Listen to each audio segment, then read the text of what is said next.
The topic is creativity. The guest is Dr. Robert Bilder. He's a director of the UCLA Tannebaum Creativity Center. And today we're going to talk about where creativity comes from, how to enhance creativity, why do people with mental health disorders seem to be particularly creative? That's something I've always wondered. I really enjoyed it. I hope you guys do too. But most importantly, stay safe and be well. So what is creativity? Is it just, a lot of times it's like someone that makes music must be creative because they make music. And I think that, with a little bit of the research that I was doing, there's difference between creativity and artistry, and creativity can be not only in music, but it can be in basically almost all facets of life, right? Where you're doing business, your finances, anything like that. You can be creative in any endeavor. That's right. That's been the big transition in creativity research. The understanding of creativity goes back, of course, for millennia, but it was only in around 1950 that the study of creativity emerged and went beyond just considering the arts. Yeah. Before the 1950s, if you said creativity, it was only to do with the arts. But in the 50s, as the scientific study of creativity began, there emerged an interest in creativity in other areas, creativity in business, creativity in the culinary arts, creativity in architecture, engineering, science. So that burgeoning field really only began in the 1950s. So the entire science in the study of creativity is only about 70 years old. Yeah, that's awesome. Yeah. So how would you define creativity then if it's not only relegated to artistry? Yeah. So to embark on the scientific study of creativity, people really struggled with definitional issues, and they continue to do so today. Right. But in my opinion, all the definitions of creativity really boil down to trying to plot creative products on two axes.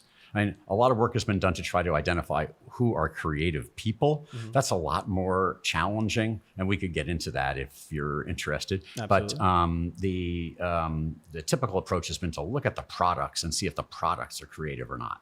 Mm-hmm. And basically, what you can do is define these two axes. And so basically, if you remember, the x-axis is the horizontal one, the y-axis is the vertical one. Mm-hmm. But on the x-axis, you've got novelty, like how new is the product relative to all the other products out there. Like at one point, the paper clip was like really new. Yeah. But nowadays, if you made another paper clip, people are not going to get too excited, right? Okay. So it's time linked. How novel is that product with respect to the rest of the domain? Okay. Now on the y-axis, you've got utility. Like how useful is the product by people who live in that domain? Right. And we could extend it beyond people. If you're interested in that, I'm psyched for that one too. Yeah. But mostly it's this novelty on one axis, utility on the other axis, and the creative products are the ones in the upper right quadrant of that axis. Now, if you think about what's in the other quadrants, if you've got things that are novel, but no one wants to use them, those are things that are weird, right? Yeah. No, who knows? Maybe one day they'll be considered useful, and then they'll be considered creative. Yeah. But if they're not considered useful at the time, then they're just considered weird. Then there's the stuff that's neither new nor useful. That's just dull. And we call that a paperclip now. Well, it's still useful. It is useful. Still use them, right? It is useful. Yeah. But it could be still considered relatively dull. Right. So anyhow, that's basically how creativity has been defined. And that's interesting, right? Because if we're talking about like a cognitive function, right, which is basically what we're talking about right now, right? Like it's an element of cognition is creativity. Are there any other cognitive functions in humans that are as subjective as creativity? Right? Because what you're saying is, okay, well, it has to be novel, right? So that comes from within, right? But then it also, and its utility too, and its novelty, right, is subjective, right? Meaning, do I find it novel? Do I find it useful to me? Right. Yeah, well, that has been a big struggle for creativity researchers. And what the struggle has been is to try to move it beyond the subjective to make it more objective. So in some domains, you can actually figure out how novel is a contribution. Well, like in science, for example, we have bibliometric statistics, where we can measure exactly how much impact an article has, who cites it, and whether it's something that new is totally new and hits the charts with a bullet, as we say in Hollywood, right? I guess that's what they say. But that rapid uptake of a new idea can be actually tracked statistically in science publishing. And other areas, it's a little bit dicier. And typically what we do is resort to finding domain experts. So, and we can always question, their subjectivity and objectivity. But if you look at, for example, arts innovation, some people who are arts critics specialize in determining whether something is really new with respect to the domain or whether this is just an example of the same thing that's been tried and true. Right, but there has I think the past probably tells us that a lot of that subjectivity isn't necessarily correct, right? Given the fact that, like Van Gogh, we were talking about before, right? Like Van Gogh, certainly he was appreciated during his time, right? But now he's just such an amazing figure in art and in the creativity space, right? Like, how does that subjectivity change like that? That's right. If we're saying, oh, well, subjectivity is reliable because we have these objective metrics, right?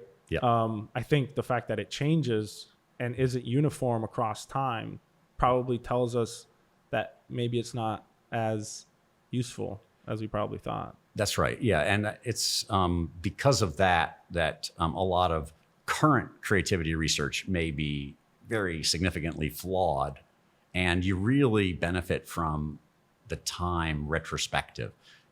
So if we think about creativity in biological terms, which I think is really interesting, if we link creativity to the fundamental tenets of evolution. Evolution, basically what you have is the generation of variety and variation of fundamental biological themes or behavioral themes. And then the environment selects those that are going to last. Stuart Kaufman, very interestingly, used this principle to understand how life emerged on Earth. So if we think about those models that we all have in our minds of what the primitive Earth was like, remember, it didn't have an atmosphere, it was hot, and there's all kinds of high energy particles bombarding it. But anyhow, those high energy particles were bombarding atoms of primitive atomic species and causing them to go into other weird states, some of which were so transient and ephemeral, they would only last for, femtoseconds or whatever, is a very short period of time.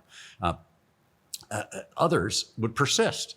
That's how we generated new elements. It was basically just a matter of mess with stuff, push it beyond the edge of chaos, but some of the stuff that's close enough to the stable regime will stick. And the stuff that sticks and stands the test of time, that is the creative product. So there, what we have is something new was generated, a new atomic species that had never existed before. And if it was stable enough to last, that was the utility function. It was selected for, and it remained with us. That same principle underlies all evolution. And I believe it also underlies what should be our ultimate definitions of creativity. Right. I mean, that's really interesting how, it's not only are we creative, but potentially the world around us and this sort of like cosmic creativity, right, is a term that I've heard a little bit of. And that's an interesting connection. Certainly we can get very philosophical with that, but I don't think we have time. we don't have time. We do have an agenda. But Stuart Kaufman also said, and you said multiple times, that creativity is at the edge of chaos, right? Meaning creativity isn't just a bunch of chaos happening, or at least human creativity isn't necessarily just a bunch of chaos happening. And then, if something that results from that chaos is useful in that environment, then, then it succeeds and then it's used in the future, right?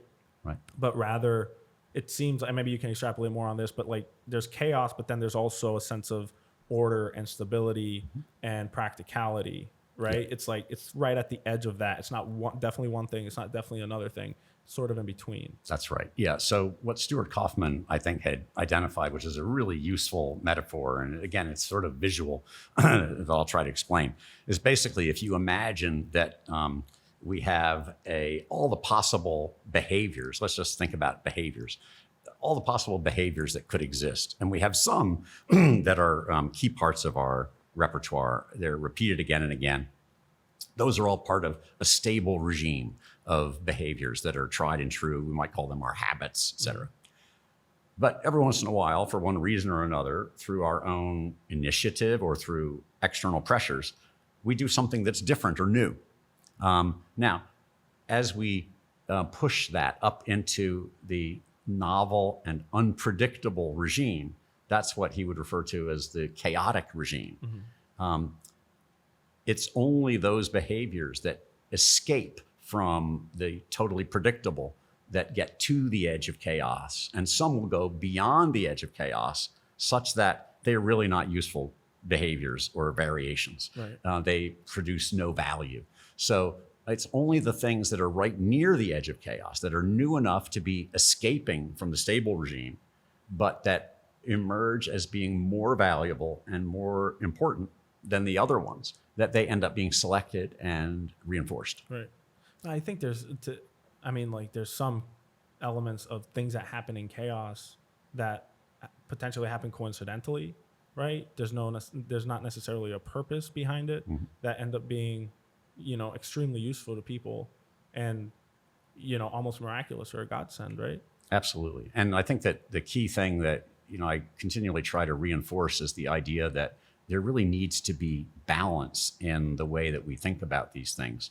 Right. In fact, I have a great idea for a book that I'll pitch to you right now. Okay. So, if you go to the self-help section of a bookstore, there's all of these books that will tell you the one thing you need to do to enhance your creativity or your love life or your whatever. Right. You're rich, you become richer. Yeah.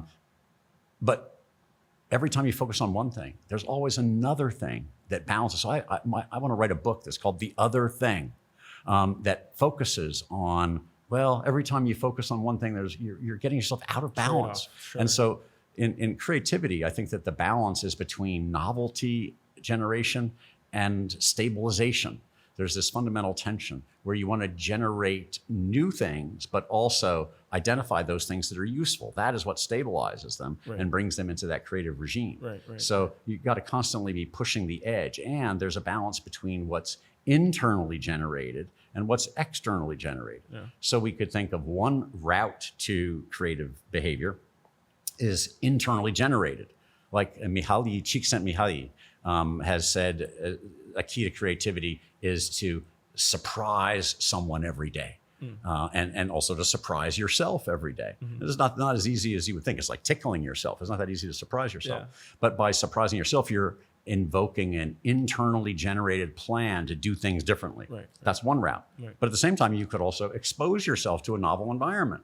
That might provide the external stimulation that will shake up your brain activation states, bring you to a new state, and maybe you'll identify something that's useful. Yeah. Let me bring a picture up for you. Oh. What does that mean to you? Yes. So here we have, a fundamental representation of the balancing act, and this goes back about 4,000 years. It's the Tibetan eternal knot. Okay. Some people think that this is linked in ancient symbology to the intertwined snakes that you see, that in fact are part of the Asclepius symbol for medicine. Yeah. But I think that the background wisdom is that it represents balance and there's no beginning and there's no end. And this is, I think, a key thing that has been recognized in how the brain actually works is in contrast to a lot of models that came out of behavioral psychology, where basically we studied critters, usually rats, sometimes birds, and the study of behavioral psychology relied on having stimuli provided to the animal and then a response that the animal would do. And it was as if the world for that animal began with a stimulus and ended with their response to it. Right. The reality is that rat, he had other things on his mind when he was sitting there waiting for the stimulus to occur. He had goals. Yeah. He was hungry, maybe not so hungry, wanted to exercise. There are all kinds of things that rat wanted to do. Yeah. And it didn't start with the experimenter coming up with a stimulus. Yeah. So this, to me, represents this eternal loop that is going on in our brains, where we are constantly planning and evaluating incoming stimuli to balance our brains with respect to the environment. Yeah. And that occurs about every 300 milliseconds. Right. So 3 times a second, you are reevaluating your plan with respect to what's going on in the real world. Right. And, most of the time, your plan is probably going to be reasonably consistent with what's going on. Like right now, I'm sitting in a chair. Your best expectation may be that I'm going to continue to sit in this chair. But there's a non-zero probability that I will jump up onto the table. There's all kinds of things that could happen. Right? Now, if those things happened, you would probably change your plan. And it's that flexibility to respond to the external environment and then alter your plan and then restabilize your new plan. Right. Yeah, I was talking to Reese about this actually before. What reality is, because we did a virtual reality episode before with Dr. Mayank Mehta, and obviously if you're talking virtual reality, you have to talk what reality is, right, in like as scientific and non-philosophical sense as possible. But I tend to have a trouble with that. But reality is sort of like us taking sensory stimuli and then creating actions based off of those stimuli, based off of our anticipation of what the future stimuli is going to be based off of past experiences and all this other stuff that we've got going on in our brain. That's right. Like you said, it's not just like input output. Yeah, there's a lot more going on. Yeah, the reality is what you experience, which is a highly processed version of what's coming in through sensors. Right. So let's talk about the neurobiology of creativity, the underlying neurobiology of creativity. I'd like to think that creativity is what got us out of the food chain. Would you agree with that evolutionarily? I would say basically yes. I mean, from a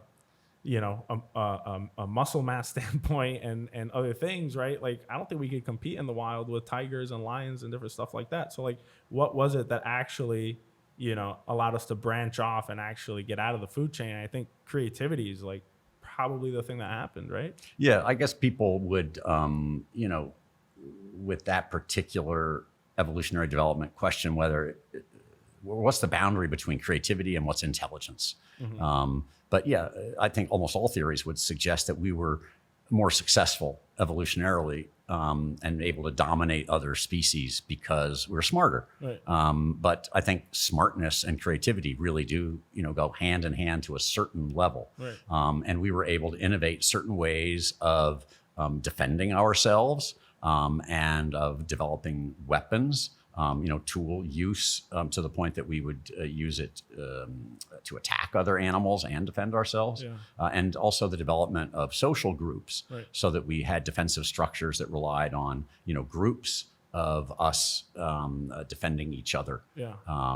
These are, and then ultimately the development of communication systems. Right. And you can see that as an amazing creative act. And then the development of symbolic representations that can be perpetuated into the future and carry knowledge from one generation to the next, so that your father and grandfather can tell you how to not be eaten by lions. Right. I think that while it is often seen as intelligence, fundamentally, intelligence that serves a new adaptive purpose is creative. Right. Utility. That's right. But it has to be breaking new ground. If we didn't break new ground, if we didn't generate novel behaviors, then we'd all been eaten long ago. Right.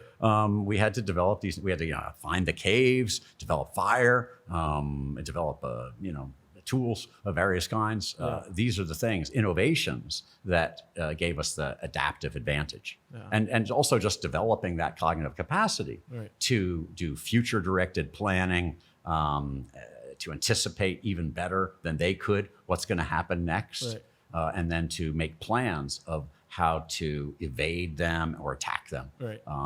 This gave us a big leg up. So certainly future thinking as well as associative thinking are really important to creativity, right? Because that's sort of what you were referring to. It was like this anticipation, associating past experiences with present situations potentially, right? And then being able to create novelty based off of that. So associative thinking is really important.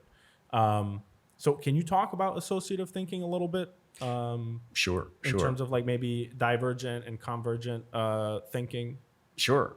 And indeed, it probably benefits from even a little bit better explanation of how these kinds of representations form at all, and also how the balancing scheme works. Because one way to think about brain function as it evolved is that the entire anterior parts of our brain, the frontal lobes, is dedicated to action planning, programming, and organization. So it basically is like the output organizer and generator for the brain. Right. Controls all of our actions, also controls a lot of our visceral and autonomic states, which is pretty cool. Yeah. But it's basically action-oriented and output-oriented. Right. And it evolved from single-cell animals also have outputs. And we can trace that evolution all the way from single-celled animals in the output organization system, which ends up being in our frontal lobes. Right.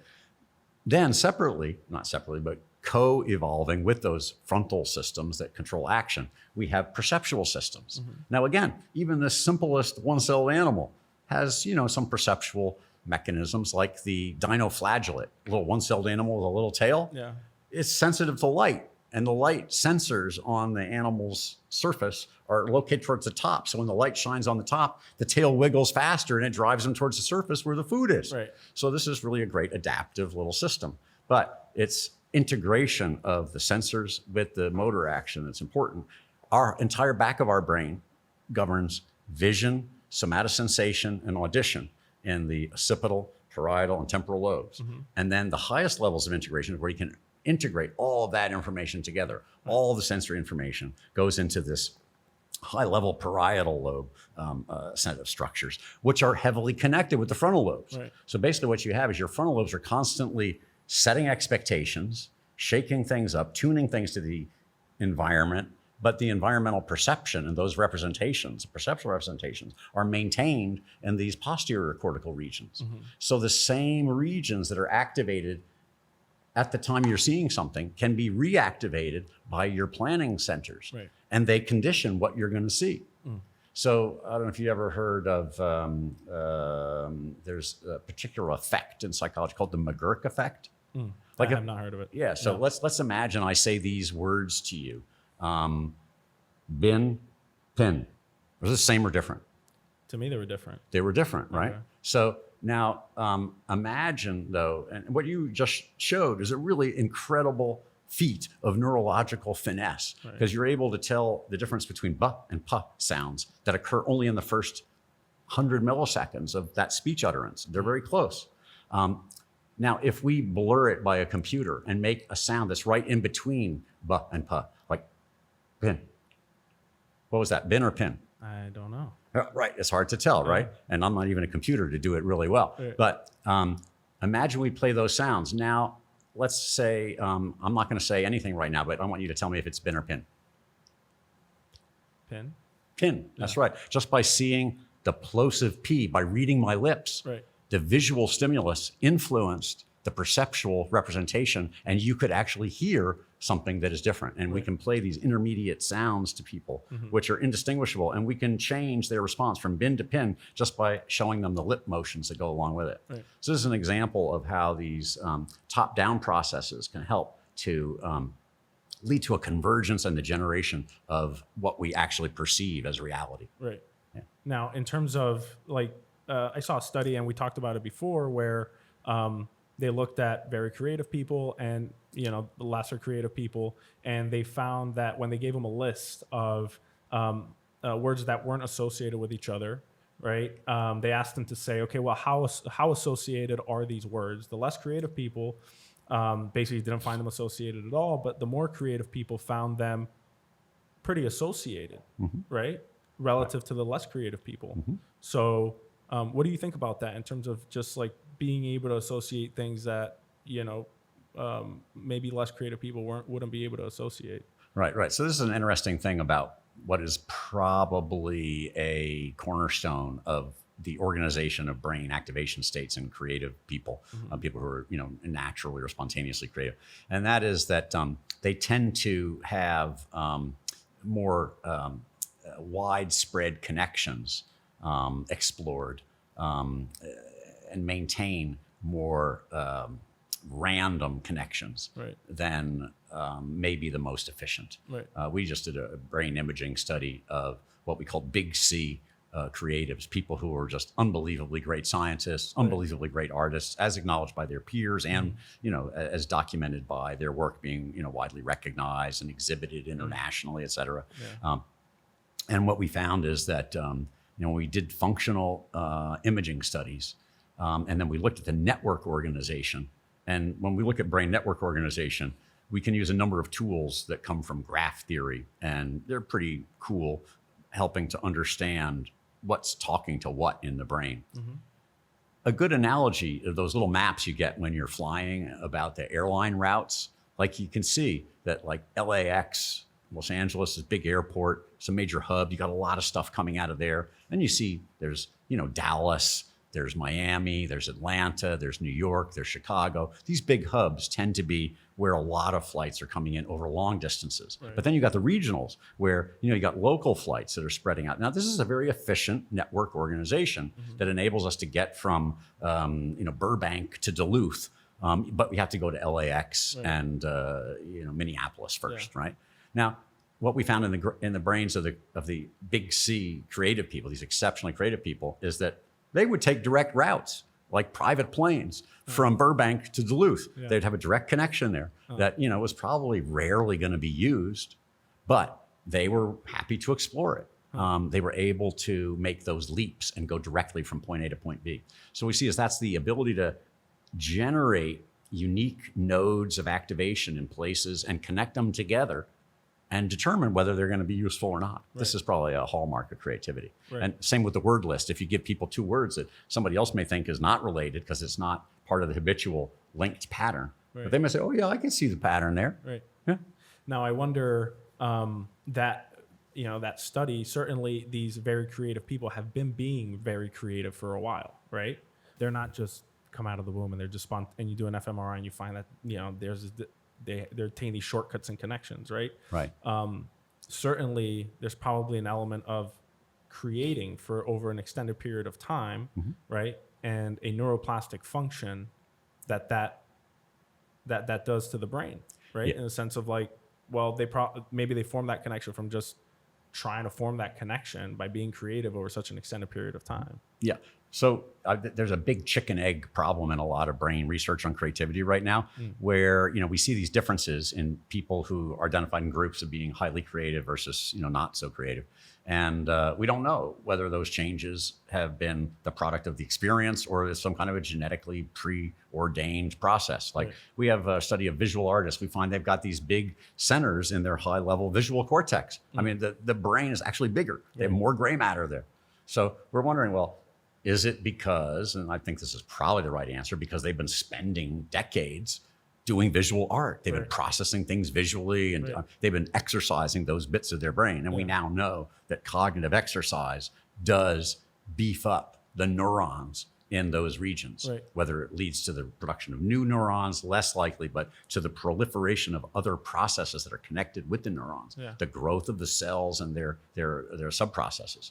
That definitely happens. So I think that's most likely, but there probably are also some genetic precursors that enable regions of the brain to be bigger. But that experiment hasn't been done. But I think that's an important point to drive home, right? It's like people just aren't born maybe they are born predisposed to creativity, right? But people aren't just born and they just start creating, right? Like creativity is something that you have to work at, just like memory is something you have to work at, just like all these other cognitive functions are something that you have to work at so that your brain gets more efficient at, if it's remembering stuff, one thing, but creativity, just like the same thing, right? Where it's like your brain starts forming those connections to optimize creativity, right? I think so. I think there probably are some genetic predispositions to be able to be more flexible or to identify novel solutions, somewhat better than others. There's probably a range of human abilities that's sort of built in genetically.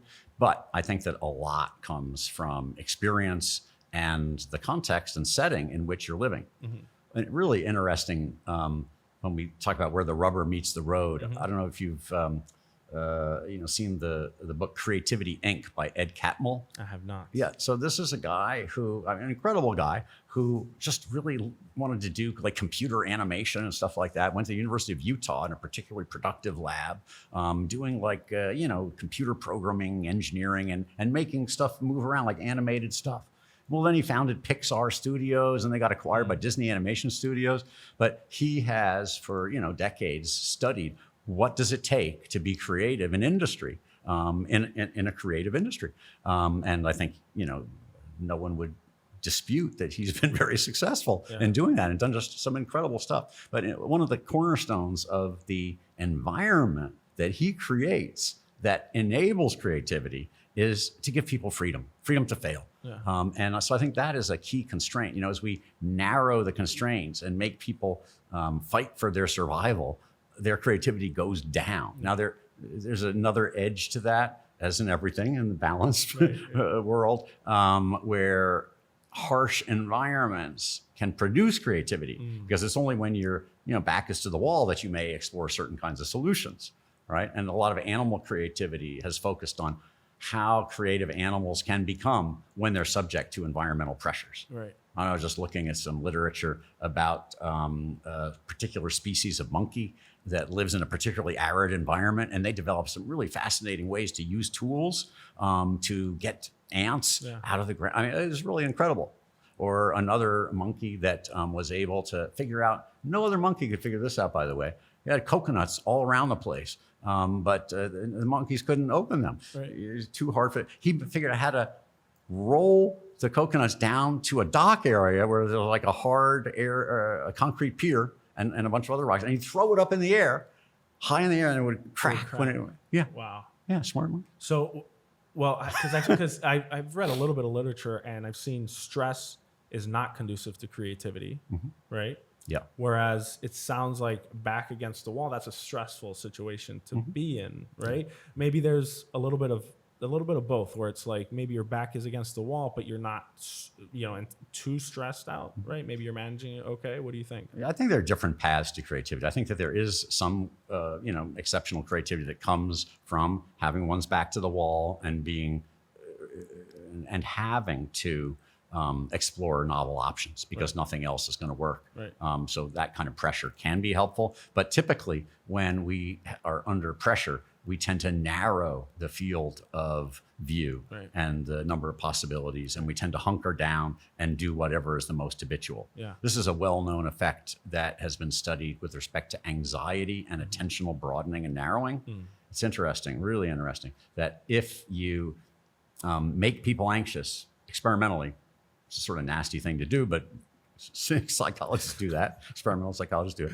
And you can show that their field of view is narrowed and they're less likely to pay attention to the periphery of the field. They aren't going to see stuff that's there. Right. But if you do relaxation exercises, then the attentional field can broaden. And then if we look at the meditation techniques, there's actually two complementary meditation techniques, one of which is called discursive meditation, is broadening of attention, which is usually linked more to relaxation. But there's also a narrowing of attention, a focal activation attention kind of meditation that is usually the precursor to advanced meditation techniques. Right. So it's interesting. In the Buddhist tradition, what they found is that first you have to be trained in the focal attention, and then only after you've mastered that are you allowed to do broadening of attention. Yeah. Western meditation has sort of bypassed that to an extent. Okay. Again, this whole stress back against the wall thing, I think that it's genetically dependent too, right? Like not only genetically, but also person dependent, right? Where someone with resiliency, right, will persist despite that stress, right? And then someone that is potentially born a little bit more creative will, doesn't have that much anxiety in that situation, might broaden the field and consider other options other than just, a small window of just one or two options. Yeah. Again, I think that there's we really have to make sure that folks appreciate that there's a range of inborn or genetically determined predispositions, but that, runs the gamut. At the same time, there's also a lot of environmental contributions to these kinds of effects of how we deal with stress and trauma. And I think that what we're seeing a lot of new information on is how early trauma generates changes in the way we're going to be able to react to, future trauma. Yeah. And it makes us much more vulnerable to additional trauma. Yeah. And what do you think about, so we've talked about, it's, making these connections and broadening the scope of our window of consideration, especially in stressful circumstances. But there has to be like a fundamental level of like a fund of knowledge that you're working with. And I think that working memory and memory is really important in that context, right? Can you speak a little bit more about using that working memory to your advantage to be more creative? Yeah, sure. I guess the first thing to highlight is that intelligence has long been linked to creativity, but it's interesting that it's only up to a certain extent. Once intelligence is at a average to high average level, then there's no longer a link to creativity. So it's really only at the lower levels of intellectual ability that there tends to be a reduction. But now when we think about intelligence, well, what is intelligence? And do you know what intelligence is? Because I can define that perfectly. Do it. Yeah, it's the ability to take intelligence tests. Yeah. So I mean, that highlights how, sort of vague it is. Right. When scientists, cognitive scientists, have tried to identify what is it that goes into the ability to take these tests that we call intelligence tests, working memory often emerges as one of the most important properties. And we've got to distinguish between working memory, the ability to keep things in mind long enough to use them, versus other kinds of memory, particularly semantic memory, which is the stored memories of associations, your knowledge of language and things like that. And then there's also episodic memory, which is the memory for specific things that have happened in your own history, episodes that occurred, and you can remember, oh yes, I remember I did that yesterday, as opposed to who wrote Hamlet, which would be semantic memory. But working memory would be like the ability to hold digits in your mind long enough to use them. So we focused a lot on working memory in our research because it has been reliably linked to creative achievement. And what we believe is true is that the reason that occurs is because it fundamentally identifies being able to keep different nodes of activation in your brain co-activated long enough to determine whether they're useful or not. And so some people differ in their span. There's probably a genetically determined variation in how much working memory capacity we have. There's the famous paper from George Miller, which said that we can keep in mind 7 plus or minus 2 bits of information. But, and there's quibbling about what is a bit of information. So now the current thinking is it's really 4 or 4 point, anyhow. I don't want to quibble about it. The important point is that there's a range. Like in George Miller's 7 plus or minus 2 concept, some people are probably more likely to only be able to handle 5. Others can handle 9. And so there's a bell-shaped curve of ability with respect to this working memory function. So some people are probably just more able to keep multiple things in mind long enough to see if they're useful. And I also think that that's the importance of, if you want to be creative in a certain domain or within a certain skill, you have to develop sort of the foundation of that skill, right? So people don't just come out and, are extremely creative guitar players, right? Like they have this sort of base working memory as to the skills of playing the guitar. Right. And that's where I think Malcolm Gladwell's 10,000 hours to master something and I guess be creative in something comes into play, right? That's right. Yeah, Malcolm Gladwell did popularize this 10,000 hour rule. I think the guy is Anders Ericsson, who may be the person who did a lot of the fundamental research on that 10,000 hour rule. And the idea is, if you spend about 10,000 hours, you can develop world-class expertise in a particular area. And I think it's interesting that, that is a little different than working memory that's being developed in those contexts. What we're really talking about developing is habits. And so like learning skills. My favorite example is the Beatles, who apparently were a pretty average band in Liverpool before they went to Hamburg. And then in Hamburg, they stopped playing 1 gig a week and they're playing 7 gigs a week for hours a day. And then all of a sudden when they came back to Liverpool, these guys were unbelievable. They were totally transformed. But I think that it's basically making automatic those base skills so that they can then be recombined into novel forms. And this is what makes for great jazz improvisation is you got to have the toolbox. You got to be able to play all the riffs, all the notes, riffs, complex themes. And when you see the really great improvisers, they are extrapolating themes running across 16, 32, 64 bars of music in a way that's projecting way forward.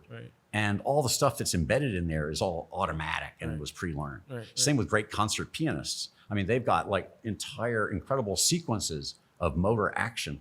Just it's baked in. It's now we could talk about the brain bits that are important for that and wax wroth about the basal ganglia and the cerebellum and how they coordinate, but that's not important.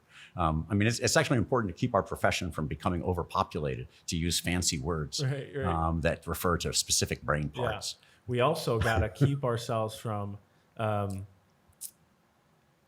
making creativity so boring with our scientific definitions and whatnot. Can we keep it a little subjective, folks? So I've introduced a number of talks by saying my first job here is to take the topic of creativity and drain all the fun out of it. Right, yeah. So we were talking about this before, the importance of inhibition versus disinhibition to creativity. Right. We're going back and forth a little bit on it. You thought the most important out of the two was actual inhibition. Yep. Right? Yep. Can you extrapolate? Yeah. So again, this is a quiz I sometimes use in talks for audiences: is what's more important, to be uninhibited, disinhibited, or inhibited? And what the research literature really shows is, if we're looking at the quality that is most reliably associated with creativity, it is the ability to inhibit. And it is even more specifically the ability to inhibit habits. Turns out that a lot of our behavior, even though we may all think we are wild and crazy, unpredictable people, 90% or more is creative. I don't know if your car or your phone has made suggestions to you about where you want to go at a particular time of day. Usually they are right. That's the sad thing, that we're not that well. We're very predictable. That's because there are primitive systems in our brain that are very old evolutionarily, and they try to help us out by programming in and making easy to do certain habitual actions. So we couldn't walk if we didn't have these kinds of systems in place. If you had to think about every motion that's involved in walking, you would fall down immediately and never be able to walk again. So it's important that we have these habits, but it's really the ability to break from those habits that makes for creativity. Like we just a little bit earlier did a little fluency test. And we talked about, name as many animals as you can. So if you say lions and tigers and bears, well, this was what we call the Wizard of Oz effect, and shows it's a low-hanging fruit being plucked from the cognitive tree to spew out those animals. I did an interview with Stuart Copeland, the drummer from the Police, who's a very wild and innovative guy. First word out of his mouth, lemur. Who says lemur as the first animal that comes to mind? Now, so there's somebody, and now Stuart probably trying to show off, but at the same time, he, was breaking free of the rules, not just trying to comply and, with the task that as it was presented, and have a little fun with it. Yeah, and before, and I'll make this point again. Don't you think that there has to be an element of disinhibition, though, right? Like you said. Like we said before, there's a balance, right? Certainly it's not just like disinhibited, let's just have chaos and then hopefully something good will come of it, right? That's probably not the best and most efficient way to go about creating and creativity, because we define creativity as utility and novelty, not just novelty, right? So, but a little disinhibition combined with some inhibition is going to potentially widen that window of creativity at the edge of chaos that we talked about, right? So you're going to get a little bit more chaotic, right?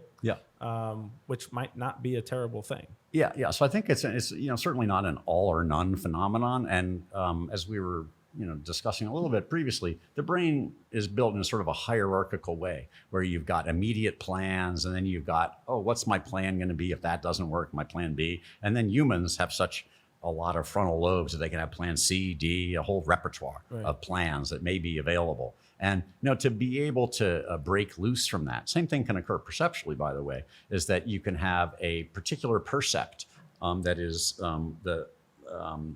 constrained by your experience with respect to what's coming in from the environment. So like I see that over there, or I see this right here as a football helmet. However, if I really, try to let myself loose and open it to other interpretations, I could see a gold fruit that something like a watermelon, and the golden watermelon. The golden watermelon, which has been sought UCLA for eons. That's right. Yeah. Now that it's part of the Big Ten. Right. Sorry. So freeing up the doors of perception in that way may offer an opportunity to explore spaces that have not been done. I mean, one of the most amazing experiments I've seen was done by a buddy, Adam Green, who's at Georgetown University.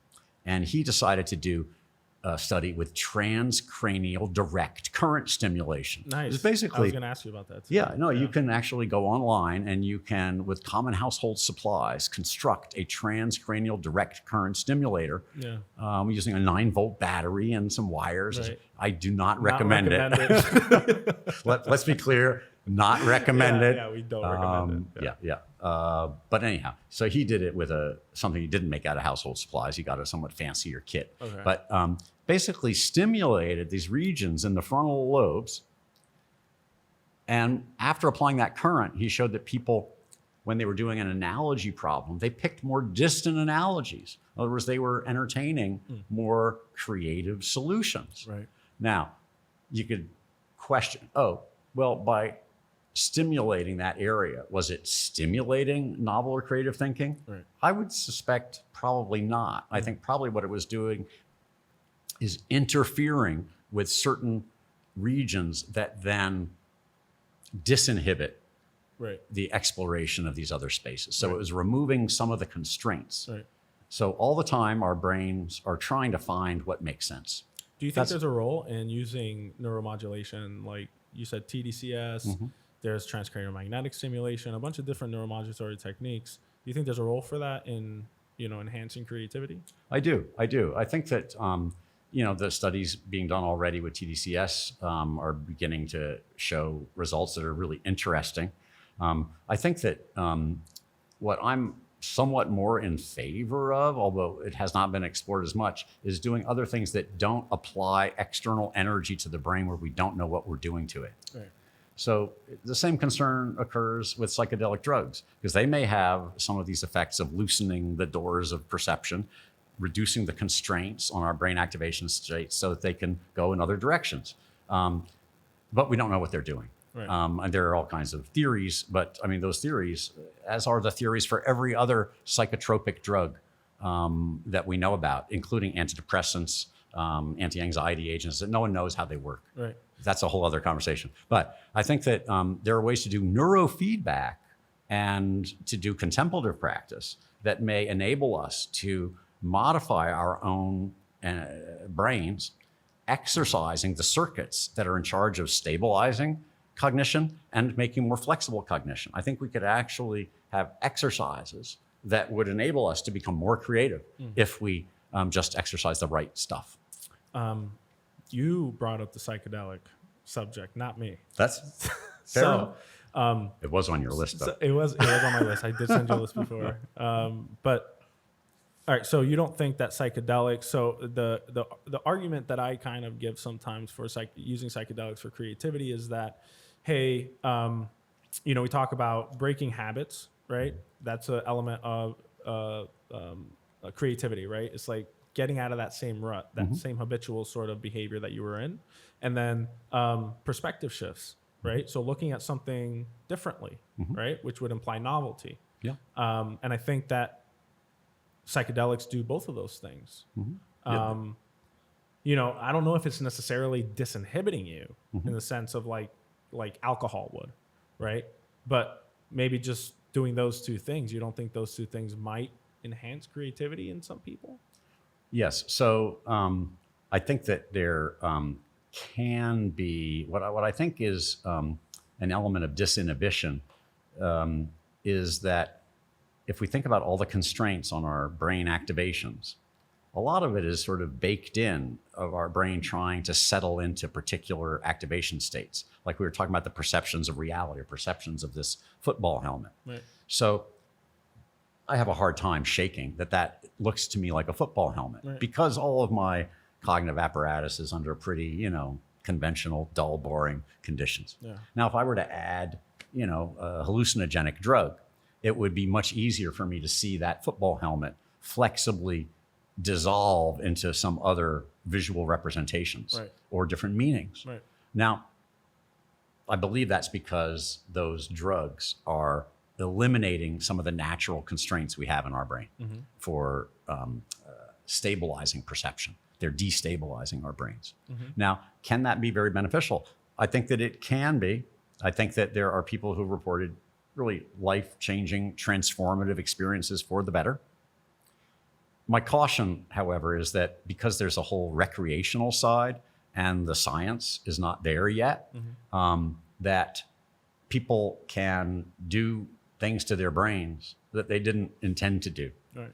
When we acquire hallucinogenic agents on the street, we have no idea what's in them. Right. And there's a whole marketplace of people trying to make money fabricating stuff that will cause weird effects on the brain. Sure. Some of which can be life-changing forever. You Yeah. can do serious brain damage. Yeah. I don't know if you remember the MPPP or MP triple plus agent that was found in San Francisco. But some people develop Parkinsonism that lasted their entire lives, just from a single dose of a drug. A psychedelic? It was sort of like a stimulant-like drug. Yeah. But it was marketed as an MDMA-like drug or an ecstasy-like experience. Right. So, you just never know what people are fabricating out there. So the only way to really do these kinds of drugs is safely, I believe, is in a controlled environment where the scientists, investigators are required by law, by federal regulations, to know what they're getting. There's quality control the same way we have for other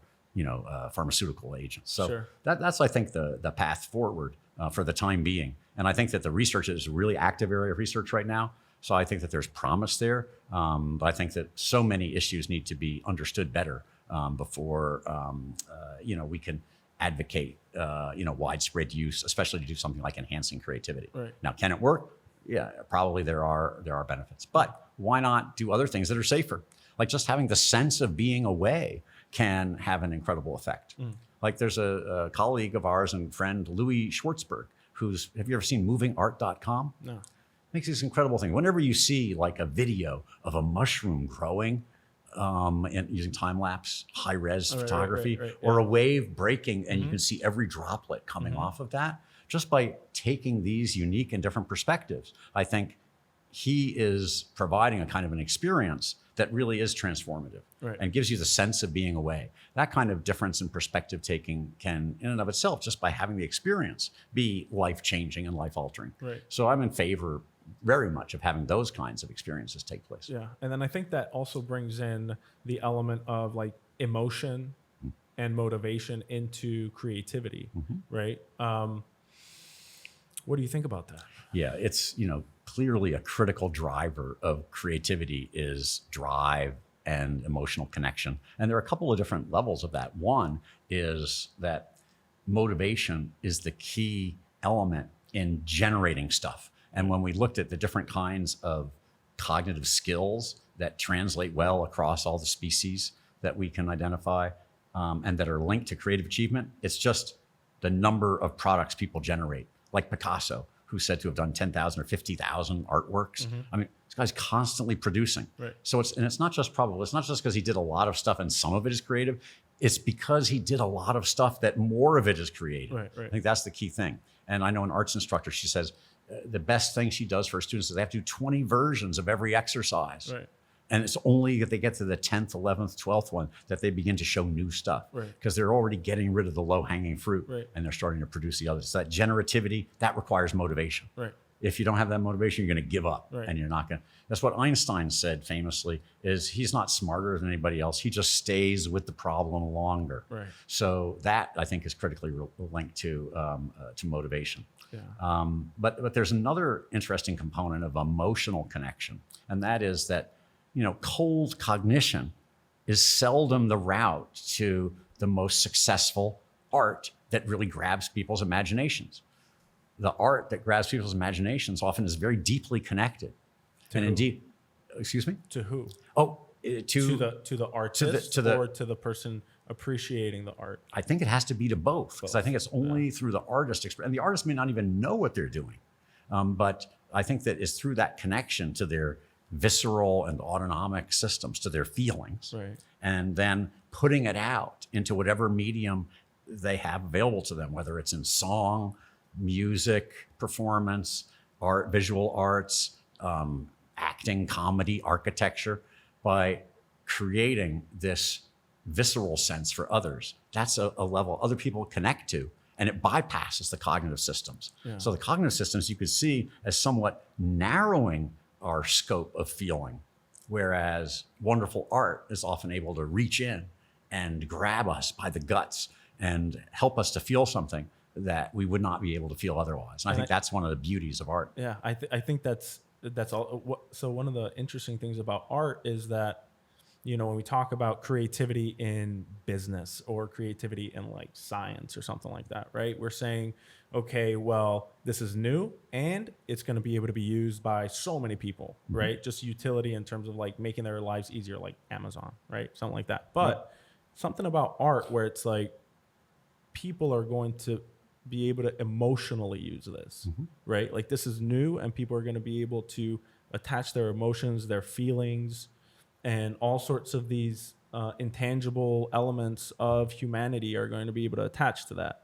And I think that is what, when we're talking about creativity and art, that's what really sets it apart from creativity in science, creativity in all these other domains, right? Where we're just worried about, you know, advancing, you know, human health or making people's lives easier, right? It's like, no, the art provides a utility that's different than that. Yeah. Right. Yeah.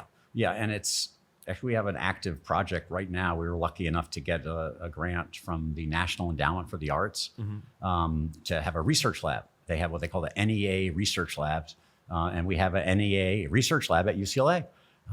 And the idea that we had for our lab is to try to deal directly with this problem. I mean, one of the challenges that the arts face in our country is that many of our legislators do not see the value of the arts. Yeah. What good are they?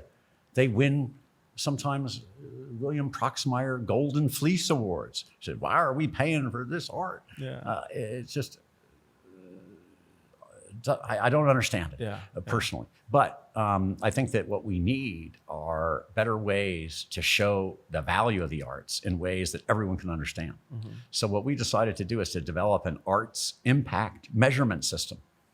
Now, some of that arts impact measurement system to demonstrate the value of the arts is using typical kinds of questionnaires and little response buttons and sliders and stuff like that, ratings of experience. But what we found is that, and we think may be useful, is to link it back to health and well-being, because that's something everybody understands, especially our legislators who understand that we got to pay for health care. Right. So they want to show, well, what's the benefit to health? So what we believe is increasingly obvious is that psychological well-being is a cornerstone of health and is the one best way to battle against many, many, many diseases. Right. If we could estimate the impact of behavioral health on all health, and it probably explains about 80% of all health-related outcomes, behavioral health. So how do we augment that? Well, the arts may give us a great avenue to do that. So what we focused on are certain kinds of measures of psychological well-being, looking at positive affect, negative affect, social connectedness, another key dimension that supports psychological well-being. These are the kinds of domains that we're routinely exploring. At the same time, we're examining other kinds of aspects that we think also may connect to both the arts and their impact on well-being, like the sense of awe, the sense of being away, a sense of being transported, a sense of flow or being in the moment. All of these kinds of states, more difficult to measure. There's less history measuring those things, but we think by bringing those kinds of measurements to the front and then also putting it onto a little app so you can just scan a QR code and then respond is going to be a cool way to do that. So you're looking at producing art, creating, or are you looking at creative appreciation of the art and what that does for people psychologically? Yeah, we want to make this tool available for arts organizers so they can evaluate their art using a common framework. Okay. One of the challenges for arts events organizers is when they go to evaluate their work, there's no common language to evaluate it. You can say how many stars you give to this movie or that, but yeah, when you go to a museum or go to a jazz concert or whatever, how do you express what you felt as a result of that event? So we've created this tool, and we built in some things that I think are pretty cool, including voice recording system Because what we believe is by looking at the voice, there's two different kinds of ways we can analyze that. Just by having people spontaneously say, like, how did you feel after this event? You know, and you just talk for 30 seconds or a minute about that. Yeah. So what we can do is we can do a couple of things, capture the words, and then we do what we call semantic analysis of the words. So we already have running, and this is work done by Ariana Anderson, who runs the Laboratory of Computational Neuropsychology at UCLA. And Ariana is a genius, but she made an app called Chatter Baby. This thing figures out how to listen to babies' cries and say whether the baby's hungry, mad. I need that. Yeah, I need that you right got a now. baby. Give me that contact information. We'll hook now. you up with Ariana so you can get Chatter Baby. But anyhow, she, you know, the same way can do two things. One, you take the words, and she already has this running to analyze the words that people say and say what their affect state was. So just by looking, if somebody says glum, blue, down. They can interpret the tone of their voice. Well, with the words, you can just actually analyze the words directly in terms of what the word means. Right. Oh, yeah. So if they say sad, more often than not, they're probably sad. Right. So that's one form of analysis. The other one is to listen to the tone of the voice and the actual, you know, acoustic properties of the voice. That's what we call it. So there's semantic analysis on the one hand, acoustic analysis on the other hand. And with the acoustic analysis, then it offers the opportunity to get into realms of expression that have never been explored before. Who knows what we may find in the way that the voice is modulated. There are all kinds of things that are low-hanging fruit, like the rate of speech, also the inter-speaker utterance. Do you know what the typical time duration is between one person in conversation stopping and the other person starting? I don't know. Negative. There's people butt in on each other. That's the normal. Negative what? You got to give me a number. Yeah, I got maybe. I could make something up, but I can't remember. I don't know. But the surprising thing is when people have mania, they interrupt more, and when they're depressed, they don't interrupt at all. They wait. So there's a lag. It's a positive time gap. So what is your opinion on creativity, whether that's creativity appreciation or producing, like creating on mental health? Is there any sort of avenue there that can be used to improve mental health? What's your opinion on that? Yeah. I mean, there's a pretty huge literature already showing a positive impact of arts engagement on mental health, psychological well-being, in a host of different conditions. We still don't know exactly what the mechanisms are through which that works. That's one of the reasons we're doing our NEA Research Lab project, is so there'll be an aggregated pool of knowledge about, what's actually happening to people when they're seeing these arts experiences or you know, hearing them. So we hope that over time that knowledge will begin to accrue greater. I can't think of a condition where the benefit of arts hasn't been shown. There's a huge body of work in dementia and memory problems of older adults, showing that there's a big benefit of music. I participated with a group. We're looking at developing protocols to study choirs. You get older adults involved in choir singing, which has, you know, multiple benefits, not just the artistic, but probably social. And the activity level that's associated with oral production in that way. So there's all kinds of benefits of that practice that have been demonstrated already. You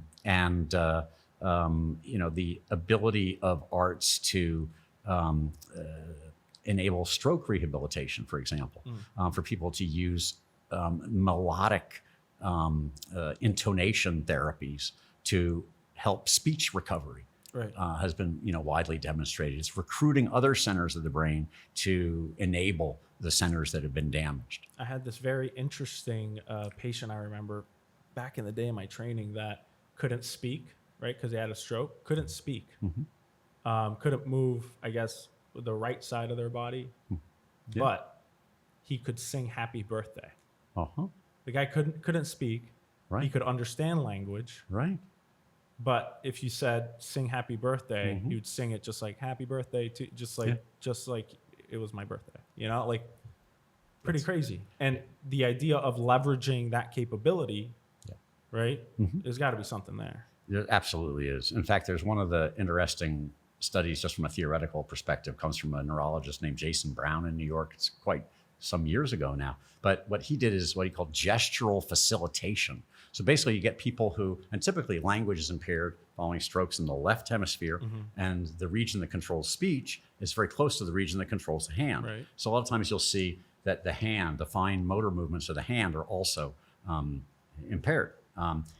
What he did is just had people try to move their shoulder. Now the shoulder representation in the brain is a little bit different.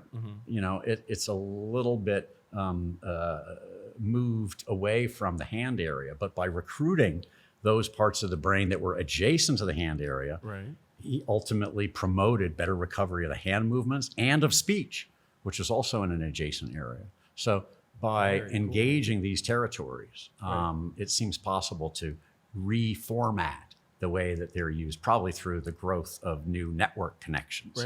Not new cells, but just new patterns of connectivity, rewiring of those regions. So theoretically, you're saying not only could this help, but then if you can't speak, but you can sing, right? Or if you can't, if you have trouble accomplishing certain cognitive tasks, but you feel that you can paint, or you feel that you can sing, or you feel that you can, you know, create and extend your creativity in other domains, then potentially we would be able to, you know, rewire those connections, you know, around those deficits. Absolutely. Yeah. Another really interesting program that just came to mind, we're working with an amazing guy whose name is Stephen Angel. He, as a child, was a drummer who played with Jimi Hendrix, among other achievements. But he's turned his attention to this project today that works with the LA County Department of Mental Health, where he's doing something called Drumming for Your Life, a series of sessions which involve a drum circle-like activity, each one of which is linked to life lessons of various kinds. So gratitude would be an example. How do you experience and express gratitude? And so it's got people, sometimes with severe mental illness, coming in and playing the drums and expressing those emotions, sometimes that have been the product of years of trauma or other, you know, very difficult experiences. But through this avenue, there's an outlet for those experiences in a way that is safe and supportive. And I think people there have reported also transformative experiences. Potentially they can experience things like you mentioned, like gratitude and a lot of these, and they can have this like emotional range that potentially wouldn't have been allotted to them in sort of like a more normal environment with their mental illness. That's right. Right. And now Stephen has his own theories, and I don't understand all of Stephen's theories. Yeah. But I think that there are a lot of other more, you know, just standard theories that may help understand this. One is that it's giving people an opportunity to access emotions in a safe and supported way, and to express them physically that they wouldn't have in other circumstances. And it's, again, it's bypassing those cognitive systems. Those cognitive systems, you know, are incredibly valuable to us, yet they often may, by virtue of their power, prevent us from accessing some of these deeper emotional systems. And those are, you know, critically important. It's when we shut off those emotional systems that we often end up in emotional trouble. So. And that makes me think of like PTSD and a lot of these symptoms like anxiety or depression that have been significantly contributed to by just like this habitual behavior of just like constantly being in this state over and over and over again. And inherently a part of being creative, right? Like you mentioned before, is stepping outside of that habitual cognitive way of thinking or habitual behavior and, you know, thinking about things differently from a different perspective, right? That's right. That's right. If you think about one of the cardinal symptoms of PTSD, is avoidance of the traumatic. So, and we could think about, I mean, many psychoanalytic theories have focused on concepts like repression, but which you could think of from a brain activation stage, trying to seal off the bad feelings so that you don't have to experience them. And we use cognitive mechanisms to try to seal off those things. So the process of psychotherapy, psychoanalysis is to make those things more accessible. And in PTSD, it comes very clearly in one of the evidence-based treatments, which is to do exposure therapy. And, you know, you don't suddenly usually implode someone. Like if I had a morbid fear of football helmet keeps coming back. But let's imagine, you know, then we show me a picture of a football helmet. Maybe I can get used to that. Show me a watermelon. Maybe the watermelon, the gold watermelon will be fine and I can tolerate that. But once I'm comfortable with that, then we move on to, the other real thing. Right. And that kind of technique has been really quite dramatically successful. Right. But you could see it as providing gradual access to that particular thing that had been sealed off, right, using adaptive mechanisms, right, based on earlier trauma, yeah, that the person or other organism experienced. Yeah, that's great. Now let's talk about the overlap of mental health with creativity. So I had the schizophrenic patient one time, and again, in training or med school or something, and the schizophrenic patient comes in, he's in a wheelchair, and then it's all chaos, right? The guy's just talking, all sorts of chaotic stuff. And it was Halloween that night. And so I asked him, I said, it's Halloween. What do you think about Halloween? And he said, Halloween, the one night where ghouls and goblins come out and pretend to be something they're not. And I was like, and then chaos erupted once again, right? And it was just like, hold on, you just blew my mind with that statement. Can we go back to that, But, obviously wasn't able to do it because, treatments weren't working. But, I mean, nonetheless, what do you think about this sort of like overlap? And then, obviously you see, publicly, like, Kanye West, for example, right? That's my generation of that sort of Van Gogh person. Unfortunately, his mental illness has been really public, right? But I think that his Runaway album is probably one of the best hip hop albums of all time. Personally, that's what I think.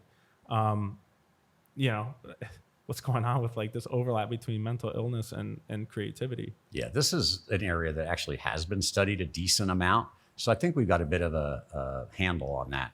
And we have an article that first author Kendra Knudsen, Knudsen. Mm-hmm. So for folks who wanted to see that paper, and it involved our Big C group. But yeah, there's long been this, what I'm going to call it as a myth of the link between madness and creativity. Okay. That people who are mad are more creative, et cetera. Now, clearly, if you go through, you can find examples of people who, had diagnosed mental disorders and were exceptionally creative. Outliers. Probably. The bottom line is when we look systematically at the association of mental illness and creative achievement, what we find is people who have illnesses that are serious enough to be called illnesses, like a diagnosed mental illness, it's associated with a decrease in productivity for whatever reasons. Right.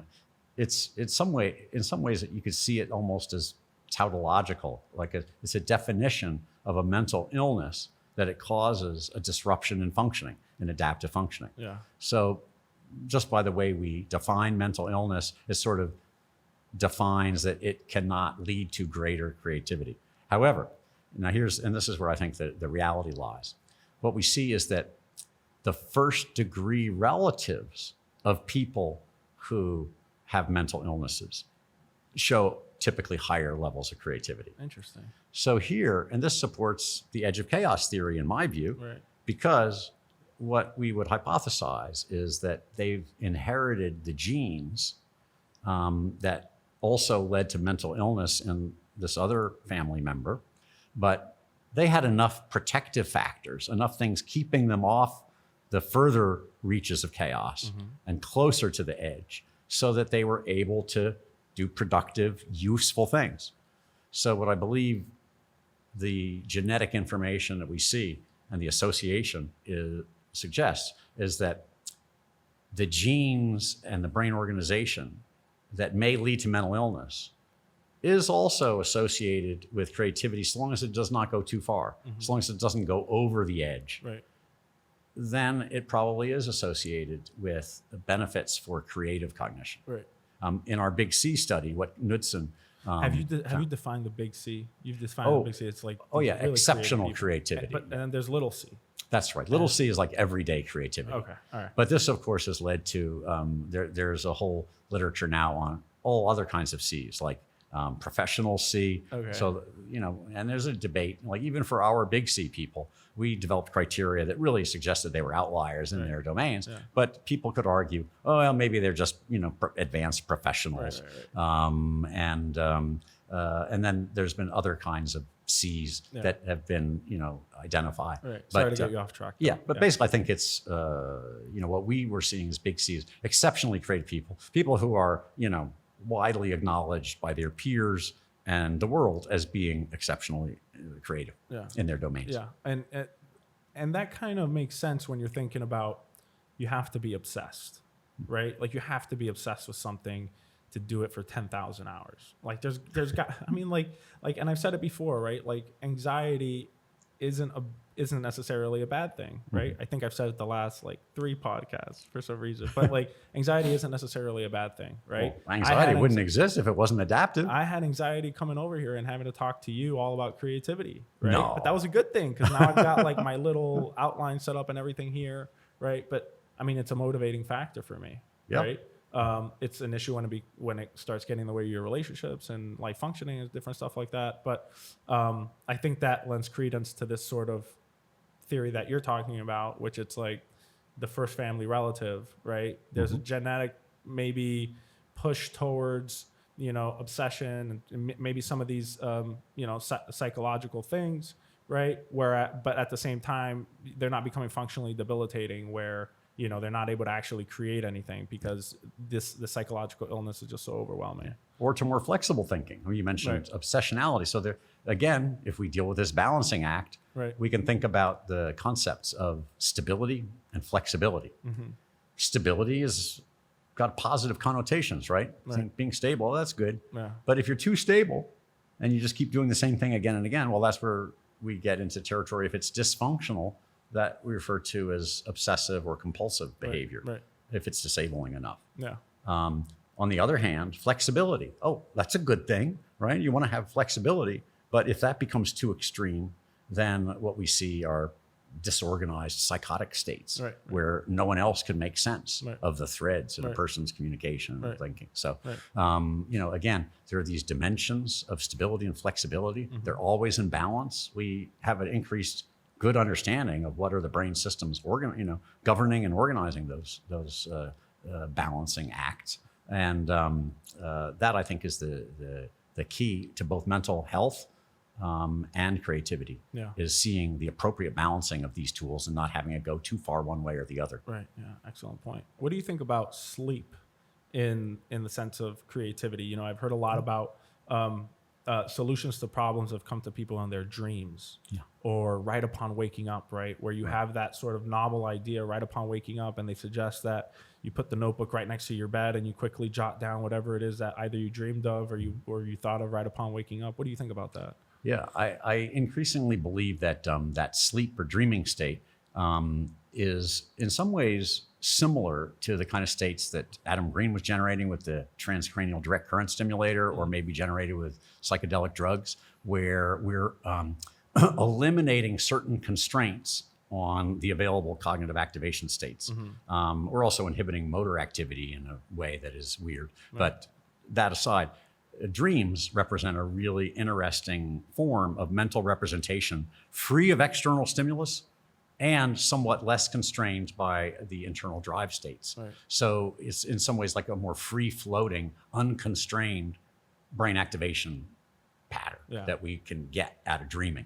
So I think in that way, it really is interesting. I mean, I think that's probably why Auguste Kekulé dreamt about the snake biting its tail and figured out that the 6 carbons actually were in a ring structure that made benzene.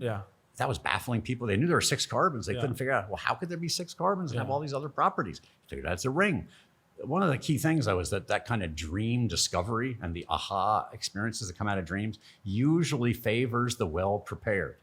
So it was only after Auguste Kekulé had been busting his butt for I don't know how long in his laboratory, not sleeping for days, weeks, months, working on this problem, thinking about so his brain was filled with representations of these 6 carbons. And then he relaxes the constraints a little bit, stops constraining the way that it had to be, and came up with this novel idea. So I think dreaming can actually be beneficial.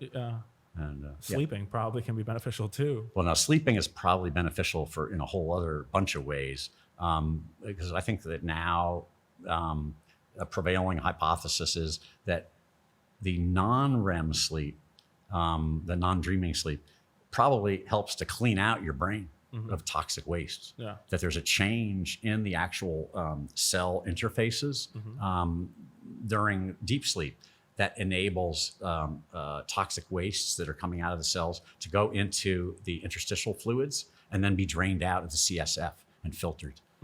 So it seems like it's one of the mechanisms that can be preventative towards the development of some Alzheimer-like changes in the brain, and probably other inflammatory diseases, which are increasingly recognized as underlying a whole bunch of brain problems. Yeah, I think As Paul, you know. Paul McCartney came up with his Yesterday melodic tune in a dream too. Yeah, but it wasn't just random. A, it's Paul McCartney. B, he's probably working on it for a while. Right.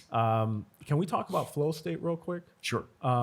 What is flow state? I know you got to get out of here probably pretty soon, so we'll make it concise. Cool. Flow state. What is it to you? So, flow state has become, quite a popular idea. I think the original concept really comes from Mihaly Csikszentmihalyi, who was just a brilliant guy. He recently passed away, sadly, and had a dry sense of humor. Hilarious guy. But so he defined flow as an effortless state of high productivity where time seems to pass and where you don't feel captured by either the external stimulus world or by your own actions. So what I see it is in the sweet spot between being dominated by perceptions and being dominated by your own plans for action. It's when you have that perfect balancing middle point where everything is in harmony and you're just doing it. You're just in the moment, you're just there. And I think it's devilishly hard to get into that state.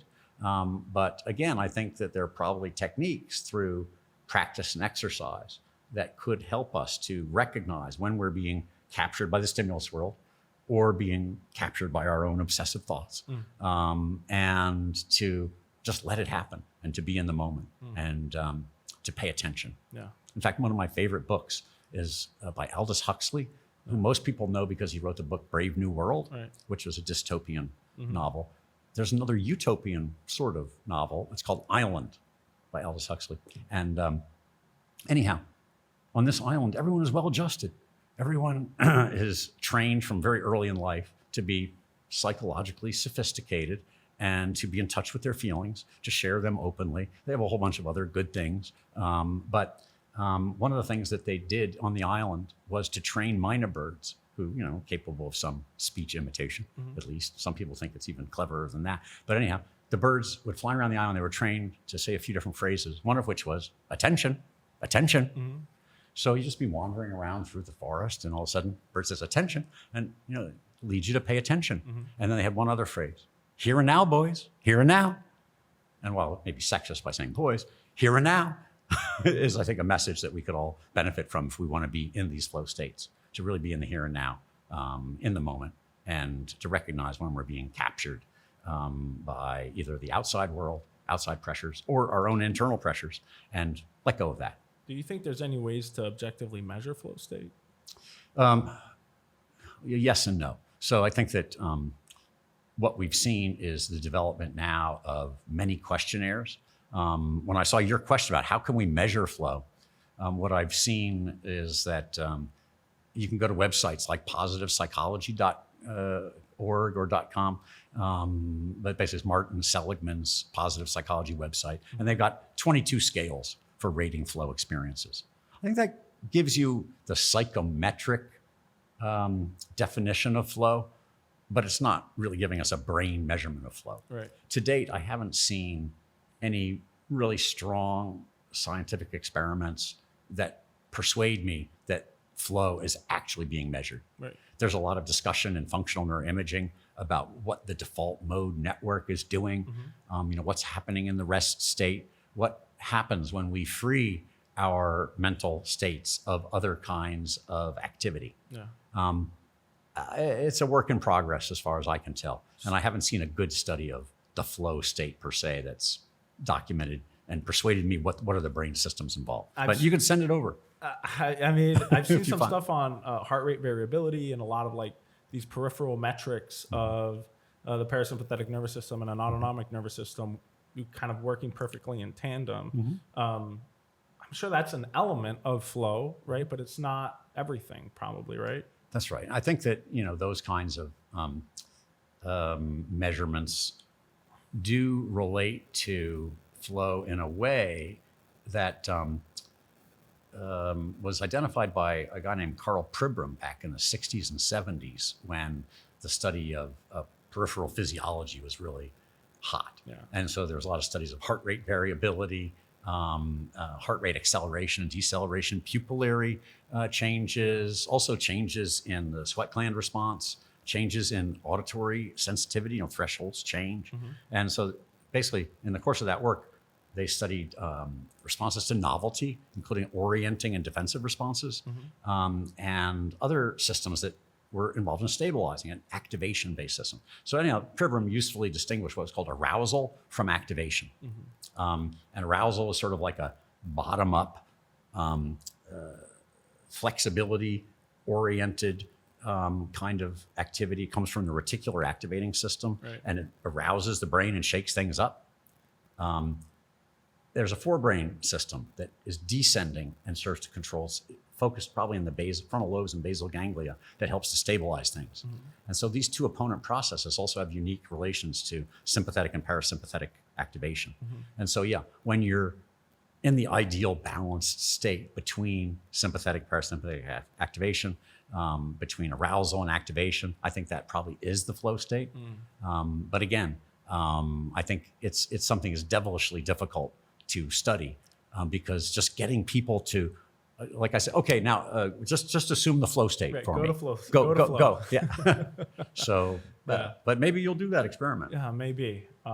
Yeah, I'll have to. Happy to work with you on that. Oh, let's do it. Yeah. You have it here, folks. We're going to be working on a flow state experiment between Dr. Affy and Dr. Bilder. Love it. That sounds amazing. Love it. Before you leave, can you just give a few tips on people interested in enhancing their creativity? Not necessarily building batteries and connecting it to their brains, but maybe something more autonomous, something that they would be able to do. Yeah. So I think that, absent, high technology and avoiding drugs, there's a lot of stuff that can be done. I mean, one, great set of tips, I think, came from Mihaly Csikszentmihalyi. And among those, I have a summer course in personal brain management. So I teach this to our undergrads at UCLA. Okay. And it's a lot of fun. There are various exercises that we do. But one of them is a surprisal thing, just to surprise yourself every day and to surprise someone else every day. I mean, to break out of your routines. So this is basically, you can think of myriad ways to do this. But I think a key to it is identifying what are your habits. So I have a habit of walking from parking lot 1 over to my office in the Semel Institute for Neuroscience. Now, what if I take a different route? Even that in itself, just by breaking that habit link, can help to promote creativity. So I think it's the more we inhibit habits, these are actions we can take. And that's why this inhibition function is so important. It's breaking up the habitual, enables us and opens us up to get to the higher hanging fruit in the cognitive tree. Yeah. And also having free time, spending time that is really not structured, to just do what you want. Spending time playing. And we can think about play, sometimes it's very organized, and, we can talk about the evolution of play and why it occurred. Did it help us to practice fighting or predation, or I don't know, who knows? There's lots of theories. But I think that when we give ourselves the opportunity to play, it opens us up and puts us in a different kind of a state, which is not as pressured in the same way that we have when we're dealing with other exigencies of life. And I think that's providing that freedom is something important. Or as Ed Catmull was saying, the freedom to fail in other areas of work, to just try something. Try it. Just do it. Just do it. Nike endorsement. Actually, this is what, I don't know what this is, but I don't think it's Nike, so I don't think we're allowed to say that. We're going to have to edit that out. I'm just kidding. But I saw a video. I've received no funding from Nike or any no other. funding from Nike. But I think another thing that you recommended that I saw previously that you recommended that I thought was really cool was taking certainly you're being very detailed when you're trying to create something, but then also sort of stepping back and then looking at the bigger picture and the bigger perspective of like, what am I trying to do here? Why am I trying to do it? And different things like that. And I think that really plays into the motivation, right? The persistence and the hard work that's required of creativity, right? Because it's not just like, like you said, doing different things, like really working that creative side, that sort of novelty side of things, but also like the persistence, right? Like thinking about why you're doing what you're doing. Yeah. Well, I think that, the key to that exercise, which I've sometimes in our class, we call it the powers of 10 exercise. And what I do is I have our students go and watch the old video. There's one old one, there's been an update, but it's basically called the powers of 10. You can look it up online. It starts at a person level. Video is on the individual lying in a hammock or something like that, relaxing. And then it zooms out to 10 feet above them and shows the view there. So you can see the person in part of their yard. Then it goes up to 100 feet. Then you can see the whole yard and the house. It goes up to 1,000 feet. It just goes by powers of 10 until you're out into the universe. And then it zooms back down and it goes into the cells. And it goes down to the molecular subatomic levels. And it's really quite, I think, reorienting and gives a perspective that you wouldn't have otherwise. And what I have our students do is then take any problem that they have in their daily life and step back from it and get a bigger perspective. And usually called the cycle of whys. Like, we could try it right now. Why are you doing this podcast with me today? Because I think what you're doing is fascinating, and I think creativity is key to not only forwarding our society, but to brain health and potentially brain injury recovery. Well, why do you think creativity has these roles in these domains? Well, in the society standpoint, I really feel that creativity was huge in our evolutionary process, and thus it'll continue to be a huge part of our evolutionary process. I've seen a lot of the benefits of art and a lot of the creative endeavors for brain injury recovery myself, and I've done a little bit of research. And then I think that, again, mental health is brain health. So certainly creative endeavors have been shown to improve mental health and therefore overall brain health. And why do you care about society? That's a very good question. I can't answer that. I just do. Anyhow, usually within 3 or 4 questions stemming from the first question, we get to a level of, some pretty fundamental truths of, well, why are these things? Anyhow, it's just an example. But you also have the most articulate answers I've ever heard to these kind of questions. Really? Hey, listen, folks, that was completely improvised. We did a little bit of creativity just there, didn't we, Dr. Bilder? You did it. Thank you so much for coming. Thanks. I really appreciate it. I do want to highlight, do you have any projects or anything that you would like to promote on this program today? I think I've talked enough about you've talked about various things. I mean, there's some other projects that are more bread and butter from the NIH. Okay. I think they're off topic. Okay. You mentioned the summer program. People can sign up for that. That's right. Yeah, we have the summer sessions at UCLA are open to anybody. Okay. So we've had the class restricted to about 40 people per summer so far. Okay. But it might be possible to have it be bigger. I don't know. Okay.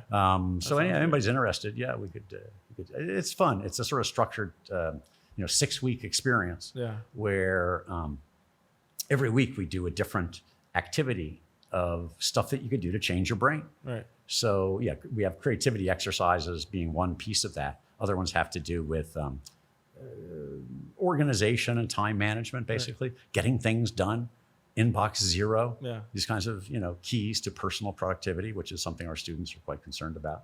And we have other things about how to deploy cognitive behavioral therapies and behavior therapies in order to manage anxiety and cope with stress. We have a bunch of these exercises that we run through the summer and learn about the brain systems that are involved in that and what are we doing with our brains. That so sounds great. I think it's fun.